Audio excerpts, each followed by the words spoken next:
오늘 우리에게 주신 하나님의 말씀 골로새서 3장 10절부터 14절까지 말씀입니다. 골로새서 3장 10절부터 14절까지의 말씀 이제 봉독하겠습니다. 하나님의 말씀을 경청하십시오. 새 사람을 입었으니 이는 자기를 창조하신 이의 형상을 따라 지식에까지 새롭게 하심을 입은 자니라. 거기에는 헬라이나 유대이나 할레파나 무할레파나 야만인이나 스구디아인이나 종이나 자유인이 차별이 있을 수 없나니 오직 그리스도는 만유시요 만유 안에 계시니라. 그러므로 너희는 하나님이 택하사 거룩하고 사랑받은 자처럼 긍휼과 자비와 겸손과 온유와 오래 참음을 옷 입고 누가 누구에게 불만이 있거든 서로 용납하여 피차 용서하되 주께서 너희를 용서하신 것 같이 너희도 그리하고 이 모든 것 위에 사랑을 더하라. 이는 온전하게 맺는 띠니라. 아멘. 종교개혁 주일 설교 칼뱅의 꿈이란 제목으로 하나님의 말씀 선포하겠습니다. 우리나라 헌법기관 중에는 헌법재판소라는 기관이 있죠. 이 법률의 제정이나 적용이 헌법에 근거하여 위헌인지 합헌인지를 판결 내리는 기관입니다. 자, 우리나라는 삼권 분립국가로 행정과 사법과 입법이 분리되어 있죠. 그리고 각 부서의장이 행정부는 대통령, 사법부는 대법원장, 입법부는 국회의장입니다. 그래서 국가 행사 때 의전 서열 역시 대통령, 국회의장, 대법원장 순이죠. 이 대법원장에 이은 서열 4위가 헌법재판소장입니다. 그만큼 헌법재판소의 결정은 사회와 국가의 방향을 결정하는데 굉장히 큰 역할을 하죠. 이 헌법재판소가 내린 위헌 및 합헌 결정이 우리 사회에 끼친 많은 영향이 있는데 그중 하나가 2004년도에 입법한 행정수도특별법에 대한 위헌 결정입니다.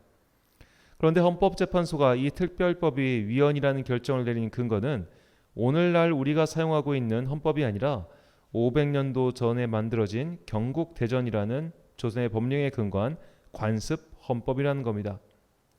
자, 즉 우리는 한성 또는 한양이라는 옛 이름을 가진 서울을 국가의 수도로 정해왔다고 관습적으로 인정했다는 것이죠. 상당히 어처구니 없는 해석이라는 게 당시의 중론이었지만 그만큼 대한민국이라는 사회가 이 조선시대와 아직까지 연결되어 있음을 보여주는 일화가 아닐 수 없습니다. 자, 이 조선이라는 나라를 건국한 임금은 태조라고 불리는 이성계이죠. 이성계는 조선 이전 시대 고려의 무장이었습니다. 그는 북방의 외적을 물리치고 연이어 남방의 왜국까지 격파함으로 당시 백성들에게 가장 큰 인기를 얻었지요. 하지만 이성계는 순수한 무장이었지 정치인은 아니었습니다. 이런 이성계를 뒤에서 도와주고 조언해준 책사가 있었습니다. 그가 조선의 설계자라 불리는 삼봉 정도전입니다. 정도전은 고려시대 말기의 유학자이자 정치인이죠. 그가 살았던 고려시대 말기는 원나라의 간섭을 몰아내고 자주국가를 세우기 위해 분투했던 시절입니다. 정도전은 그 당시 많은 신진 사대부들과 똑같이 이 원나라에 붙어서 호가호위하는 자들이 나라를 망쳐먹는다고 여겼고 이것을 타파해야 한다고 생각합니다. 그리고 자신의 꿈을 실현시켜줄 왕이 당시 개혁군주였던 공민왕이라고 생각했죠. 공민왕은 고려를 갉아먹는 간신들을 몰아내고 나라를 새롭게 이끌고자 하였습니다. 그러나 공민왕의 이런 꿈이 무너지고 맙니다. 그가 정말로 사랑했던 부인인 노국공주가 난산 끝에 사망했기 때문이죠. 자, 공민왕은 공주의 죽음에 너무나 슬퍼했고 이런 공민왕의 슬픔을 이용한 자가 나타났는데 그가 괴승이라 불리는 신돈이라는 사람입니다. 자, 뜬금없이 이 신돈이 나타나서 나라의 정치를 엉망진창으로 만들어 버렸습니다. 그래서 결국 신돈은 사형에 처해졌지만 이미 망명하기 시작한 공민왕을 누구도 막을 수 없었고 결국 공민왕은 궁에서 암살을 당하고 말지요. 자, 이 모든 과정을 지켜본 정도전 일파는 역시 큰 실망을 하고 정치 일선에서 때로는 자발적으로 때로는 강제적으로 쫓겨나게 됩니다. 자, 정도전은 이때부터 더 이상 고려라는 나라는 안 되겠다는 마음을 품고 소위 역성혁명을 계획하죠. 성을 바꾸는 혁명, 나라의 주인을 바꾸는 혁명입니다. 그러나 새롭게 세워질 나라가 고려라는 나라와 같아서는 안 되었습니다. 정도전이 생각할 때 고려라는 나라의 문제점은 왕에게 너무 많은 권력이 집중되어 있는 것이었습니다. 그래서 왕이 좋은 사람이면 나라가 좋아지고 왕이 괴팍한이면 나라의 기운이 쇠하였습니다. 이렇게 지도자의 상태에 따라 나라가 크게 좌지우지된 나라는 좋은 나라가 아니다라고 정도전은 자신의 경험을 통해 결론을 내리고 임금이 다스리는 나라가 아니라 신하가 다스리는 나라, 왕이 다스리는 나라가 아니라 조직이 다스리는 나라를 설계합니다. 그 나라가 조선이었고 그 조선의 얼굴이 태조 이성계였죠. 즉 정도전이 설계한 나라는 민본의 국가였습니다. 왕이 전권을 휘두르고 다니는 전제 왕정 국가가 아니었죠. 그래서 우리가 조선시대를 배경으로 한 사극을 보면 임금님 앞에서 아니 되옵니다 라고 말하는 신하들이 등장하는 겁니다. 정도전은 신하는 임금을 견제하고 또 신하끼리 서로 견제하는 구조를 만들어 두고 왕은 그저 상징적인 존재로서만 기능하게 한 것이죠. 이 본래 왕의 자리에 연연하지 않았던 이성계는 정도제의 이런 계획을 딱히 반대하지 않았습니다. 하지만 누구보다도 권력력이 강했던 이성계의 아들 이방원은 정도전의 뜻대로 나라가 다스려지면 왕은 그저 꼭두각시가 될 뿐이라는 것을 알고 그를 제거하죠. 하지만 정도전은 확실히 조선이라는 나라 자체의 설계자였기 때문에 갑자기 설계를 변경할 수는 없었습니다.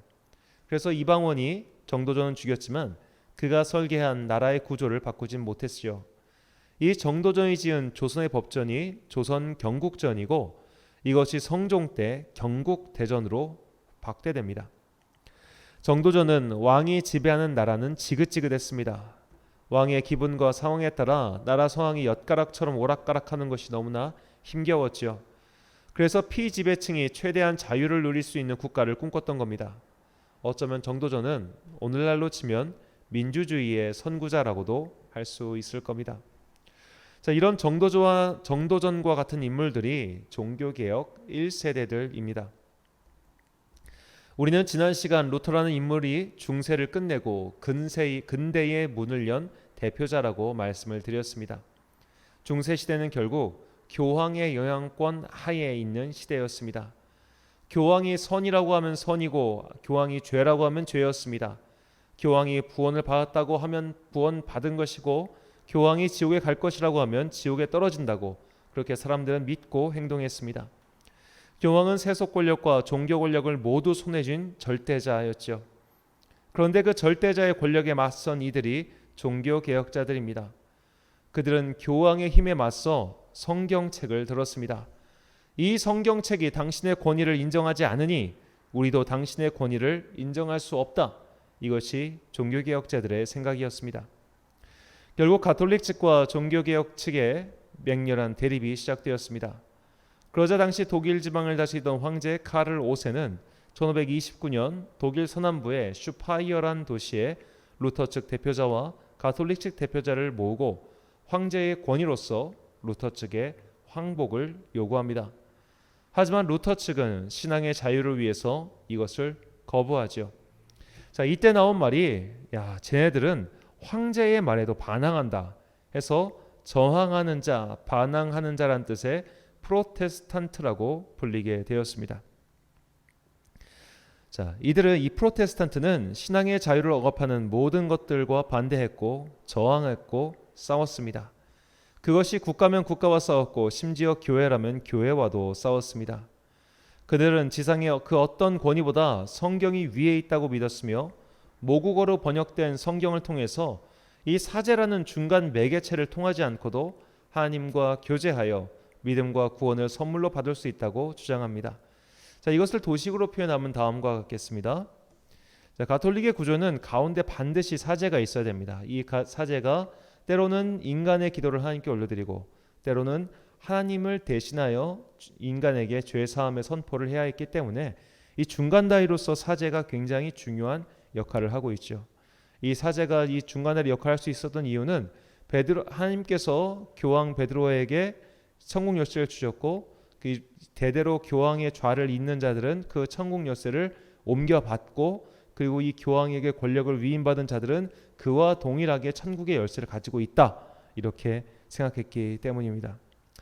자, 하지만 개혁신학자들은 이것을 믿지 않았습니다. 왜냐하면 성경에 기록되지 않았기 때문이죠. 그래서 개혁신학자들은 인간이 하나님과 직접적으로 소통하고 인간이 하나님과 직접 그에게 구원의 은총을 받고 구원의 확신을 얻을 수 있다라고 가르쳤습니다.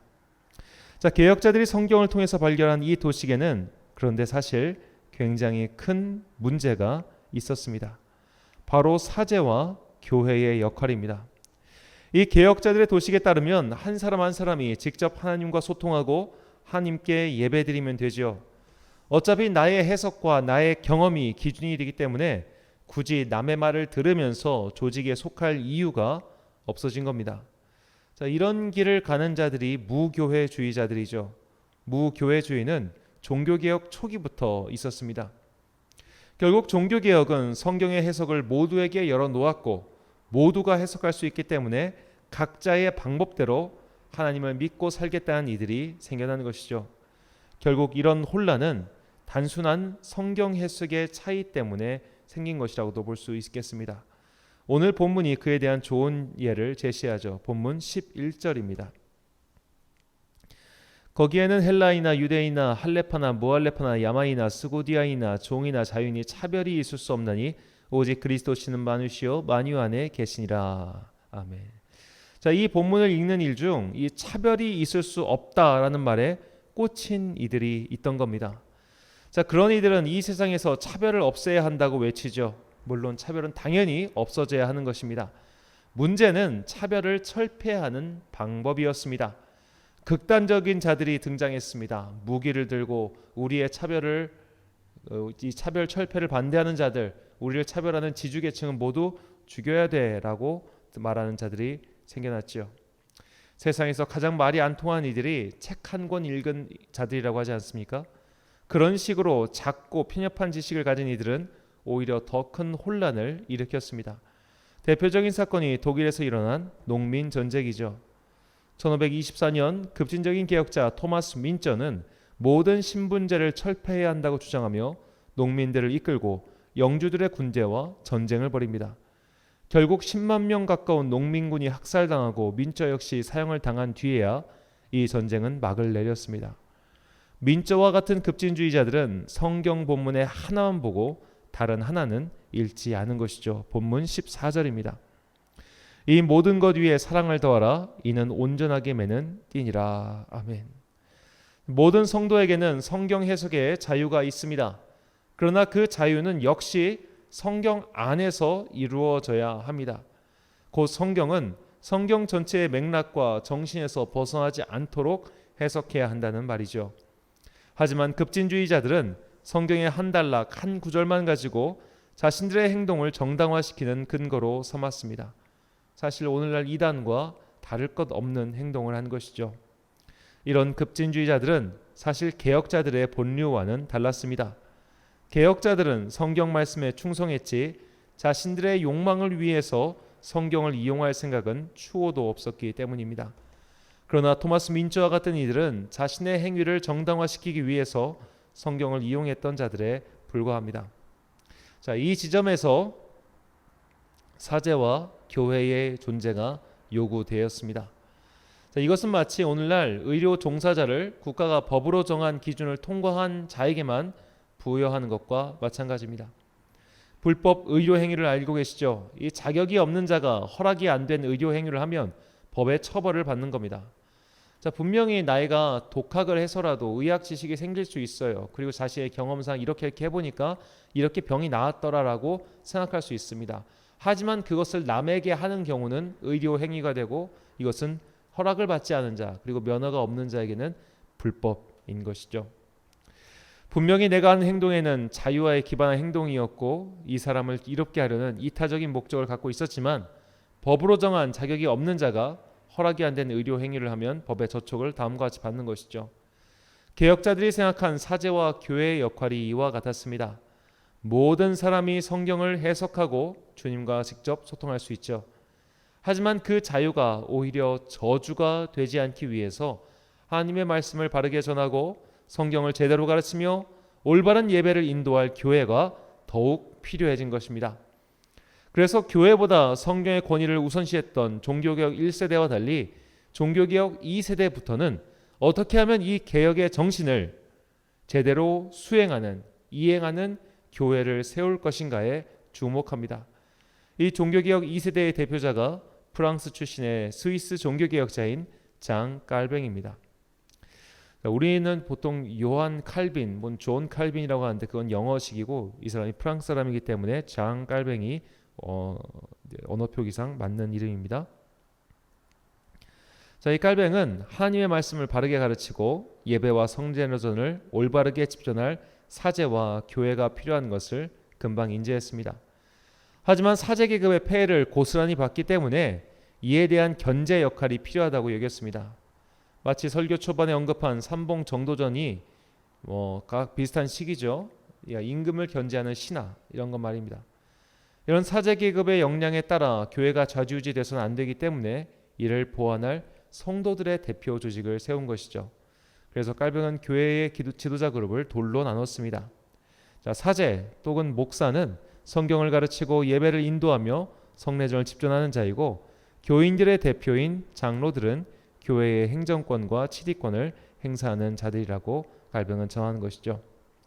이걸 단순화시켜 얘기한다면 목사는 목사의 일을 하고 성도의 대표는 교회의 재정과 행정적인 일을 담당하는 것, 이렇게 교회의 권한을 둘로 나누어 서로를 견제하는 것이 깔뱅이 생각한 개혁교회의 모습입니다. 우리는 이 교인의 대표를 장로라고 부르지요. 자, 루터가 중세에서 근대로 넘어가는 신호탄 같은 사람이었다면 깔뱅은 중세 교회에서 근대 교회로 넘어가는 효시와 같은 인물입니다. 중세시대 교회는 오늘날로 치면 거의 동사무소 같은 곳이었습니다. 그냥 단순한 종교기관이 아니라 국가의 행정기관 같은 역할을 한 것이죠. 그 행정기관이 사제 또는 목사 한 명에 의해 좌지우지되는 것은 바르지 못하는 것임을 갈비는 역사를 통해서 배웠습니다. 그래서 교인의 대표인 장로를 세운 것입니다. 이 깔뱅의 사상에 크게 감명을 받고 조국으로 돌아가 깔뱅파 교회를 세운 이가 영국 스코틀랜드 출신의 존 낙스입니다. 존 낙스를 통해서 세워진 교회가 스코틀랜드 장로교회이며 모든 장로교회의 시조라고 할 수 있죠. 자, 이렇게 성도들의 대표로 교회가 운영되게 만들어 놓으니 엄청난 핍박이 일어났습니다. 당시 영국과 프랑스 같은 나라는 왕들이 다스리고 있었는데 왕들은 자기 지역에 사제 임명권을 갖고 있었습니다. 그렇게 사제를 임명해서 해당 지역을 원활하게 다스리고 있었는데 그 통치권의 일부를 백성에게 양도 혹은 위임하자는 것이 장로교회의 생각이었던 것이죠. 바로 여기서 대표를 선출해서 그들을 통해 다스리게 하자는 민주주의가 비로소 시작된 것이죠. 하지만 왕들이 이런 민주주의를 순순히 인정할 리가 없습니다. 그래서 스코틀랜드 장로교회 사람들은 영국 왕실에 의해 무자비하게 축출당하죠. 영국보다 사정이 더욱 처참했던 것은 프랑스입니다. 프랑스의 깔뱅파를 위그노라고 부르는데 이들은 거의 몰살당하다시피 합니다. 당시 프랑스는 유럽에서 가장 강력한 왕권 국가였기 때문에 왕정에 반하는 이들이 살아남지 못한 것이죠. 자, 영국의 장로교의 교인들은 신앙의 자유를 위해 계속 투쟁했지만 결국 왕정의 폭거를 이겨내지 못했고 신앙의 자유를 찾아 미국으로 떠납니다. 1620년 이민자 102명이 탄 메이플라워가 미국으로 떠났고 그렇게 해서 미국에서 새롭게 개혁교회의 뿌리가 내리기 시작하죠. 자, 지난주와 이번 주에 살펴본 이 종교개혁 1세대와 2세대의 역사를 요약하면 다음과 같습니다. 종교개혁자들은 교회의 권위보다 성경의 권위를 더 높이 두었습니다.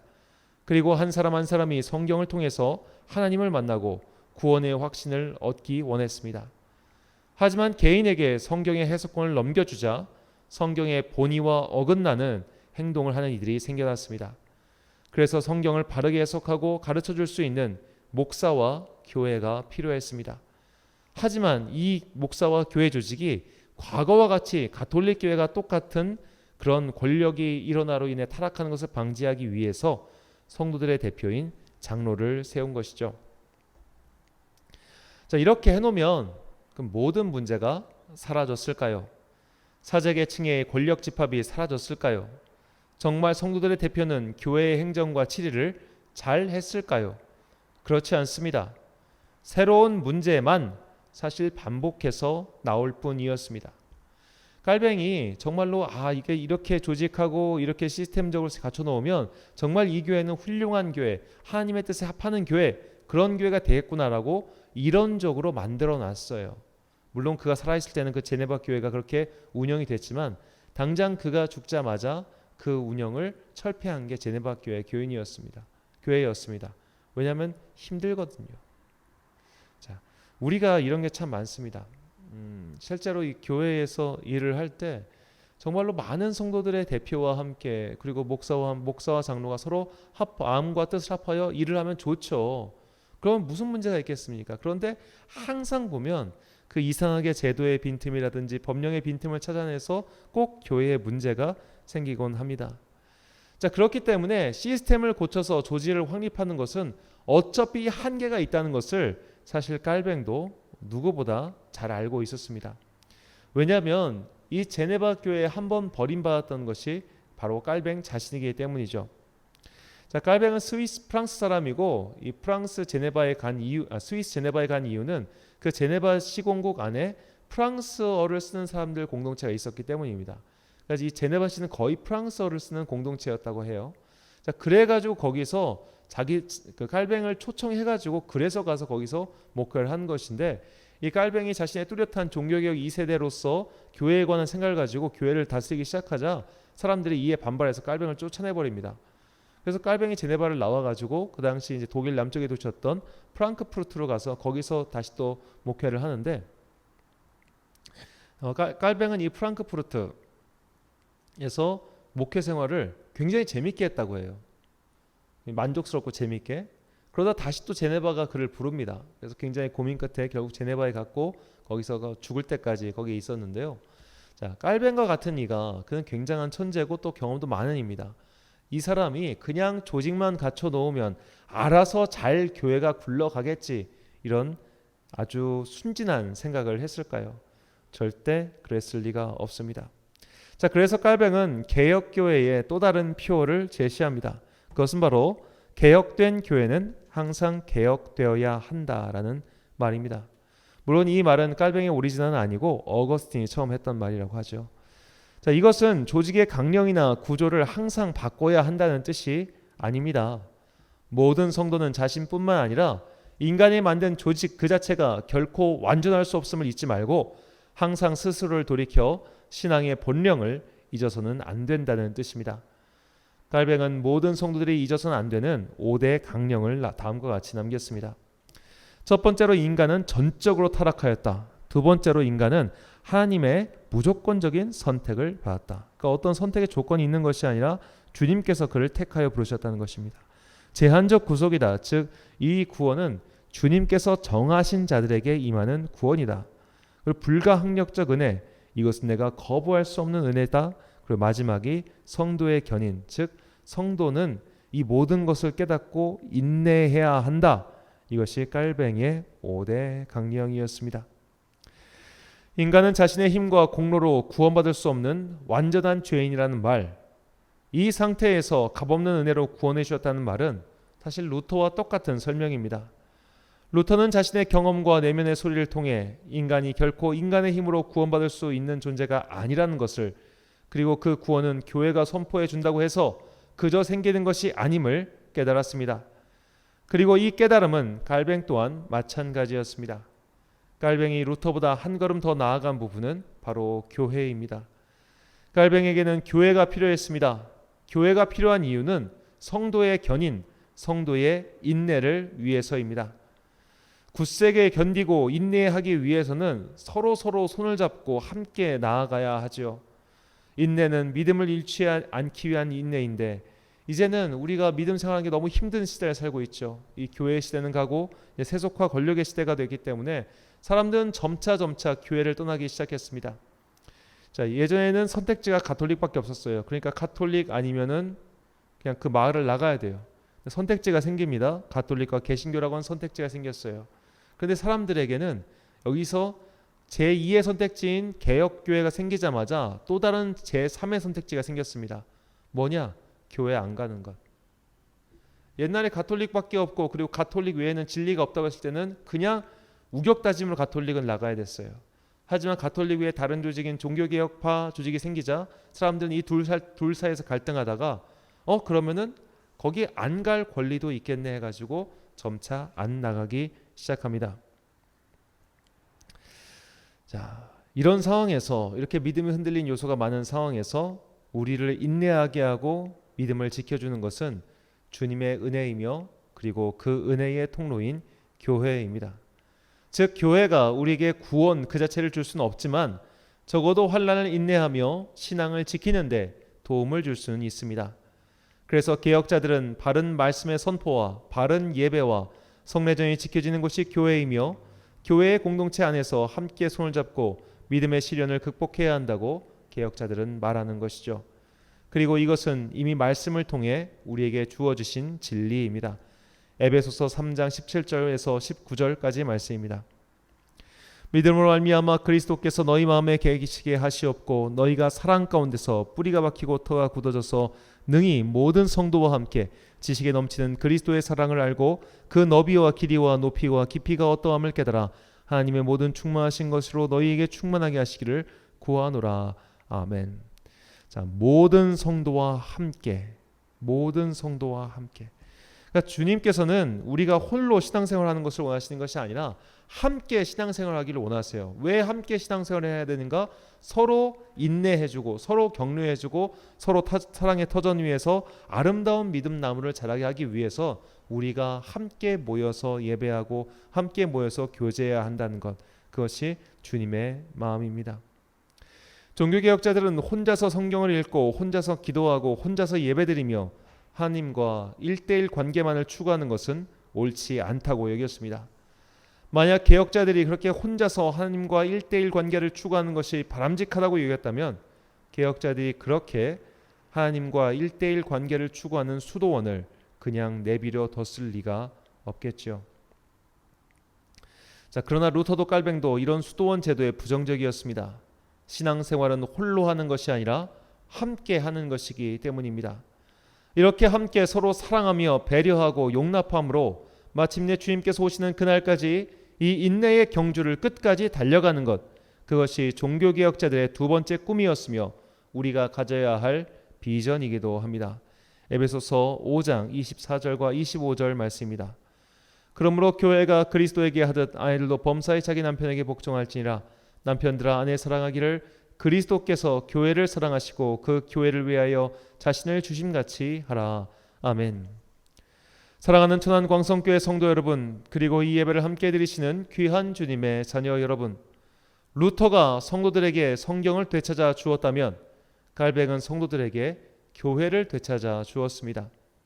어떤 이들은 더 이상 교회란 조직은 필요 없다고 말했지만 갈뱅을 비롯한 개혁자들은 그 말들을 물리치고 개혁한 교회는 항상 개혁해야 함을 가르쳤습니다. 교회가 항상 개혁되어야 한다는 것은 조직을 개편하고 법령을 바꾸라는 것이 아니라 교회를 구성하는 성도 개개인이 항상 자신을 돌아보고 회개하고 성령님의 은혜로 거듭나야 한다는 뜻입니다. 교회는 이렇게 죄를 회개하고 거듭난 자들이 모인 곳이며 주님께 선물로 받은 믿음을 지키는 아름다운 보호소입니다. 이처럼 내가 교회에 다닌다는 것 그 하나에도 굉장한 의미가 담겨 있습니다. 우리가 구원받은 그리스도인으로서 이 예배의 자리에 나오고 교회 공동체를 이루고 있다는 것은 너무나도 분명한 기적입니다. 개혁자들은 이 기적을 성도들이 깨닫고 그 기적의 은혜에 머물러 있기를 소망했습니다.